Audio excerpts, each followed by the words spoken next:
Joining us right now is the Republican senator from the beautiful Bayou State of Louisiana, Senator David Vitter. Senator, thanks for joining us this morning.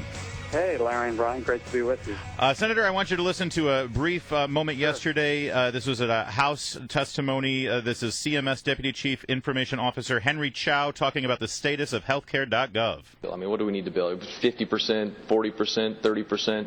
I think it's just an approximation. We're probably sitting somewhere between 60 and 70% because we still have to build the system. 60 or 70% that needs to be built still? Because we still have to build the payment systems to make payments to issuers in January. Let me get this correct. 60 to 70% of healthcare.gov still needs to be built. Senator Vitter, we are 51 days after the launch of healthcare.gov to handle the President's Affordable Care Act, and we're now learning that 60 to 70% of that website has yet to be built. How long can your colleagues there on the other side of the aisle, led by Harry Reid, how long can they just sit there and not do anything? It's their job. It's your job as the U.S. Senate to oversee these things.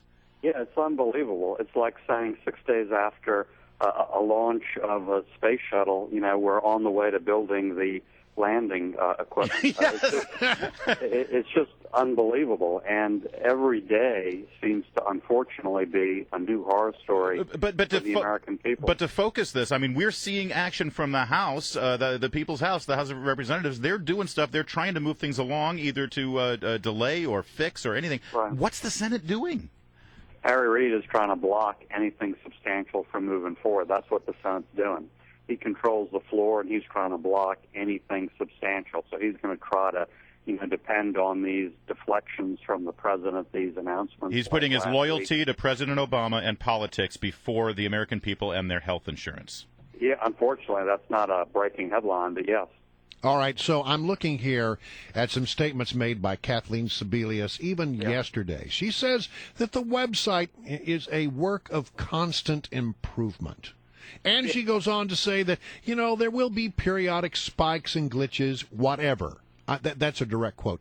Periodic spikes and glitches, whatever. We just heard that 70% of the website is not even built yet. And the president says, by the way, all we need to do is rebrand this thing. All of this, I guess the question is, why hasn't somebody been fired? Yeah, nobody's substantial has been fired. No one. And what the American people are now realizing is, as horrible and dysfunctional as the website is, this is a whole lot more than a website issue. This is not about a failed website. Now we're in at least stage 2, which is all these canceled policies because they don't meet the so-called standards of Obamacare. 93,000, by the way, in Louisiana. 93,000 people in Louisiana alone who had coverage, who liked it, who lost it. It got canceled. That's not a website issue. That goes to the core of Obamacare, and that's not a surprise or a glitch or a mistake. That was an intended core part of Obamacare.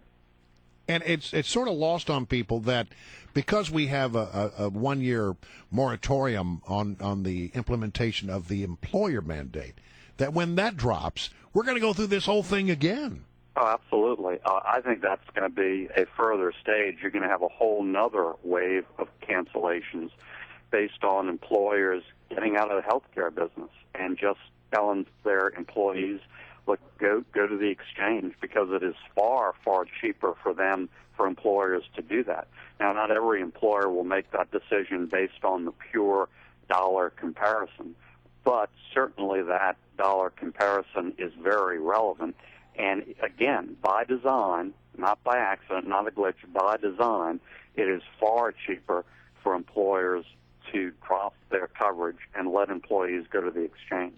So I guess as you look in your crystal ball, do you see a point where the Democrats say enough is enough and they roll over and they do something about this? Not just a patch, but I mean really consider the repeal of Obamacare. Is that something that they will have to do at some point if the bad news just keeps on coming? When is that tipping point? I think we're going to get there as a country. I don't think this crop of Democrats, this Congress, are going to get there. I think they're too dug in. You think they'll go down in flames on this? They're going to look for political cover. They're not going to do what you're describing, and there's a big difference. Senator David Vitter is our guest, Republican from Louisiana. And Senator Vitter, you listen, we've spoken to you a few times over the last couple of months about this, and you are focused on making sure that the staffers on the Hill have to endure the same thing that your constituents in Louisiana have to do with Obamacare. In fact, this is a badge of honor. I'm sure you noticed Salon.com, a lefty website out there, it says that this is your unseemly obsession. How obsessed are you? And at this point, like your colleague from Louisiana, Mary Landrieu, is she starting to recognize that she can't continue to let her staffers and other Hill staffers play by different rules than the people of Louisiana? Well, she and most Democrats haven't recognized that yet. And just to be clear, this is not just about staffers. This is about members. This is about the president, the vice president, their political appointees. And my proposal is simple. Let us live by the same laws as the American people. Go to the exchange in the same way. No special exemption, no special subsidy or bailout or sweetheart deal. And by the way, that provision for Congress is in Obamacare. It was just so painful that President Obama and his administration had to issue a special rule as an end run around it to really take all of the pain of that provision out. Wait, no, President Obama did something at the executive level that superseded legislation? I've never heard of such a thing. It's shocking and unheard of. All right, Senator Vitter, thank you so much for joining us as always. I know that the fight continues, and I hope Harry Reid actually loosens things up a little bit so you can actually move things along. Yeah, we'll see. All I'm fighting for right now is a vote on this issue. Once we have a public vote where every member of the Senate gets to stand either with America or Washington, I think things will start to change. Thank you, Senator David Vitter. Thanks. Listen, as Health and Human Services Secretary Kathleen Sebelius would say, whatever.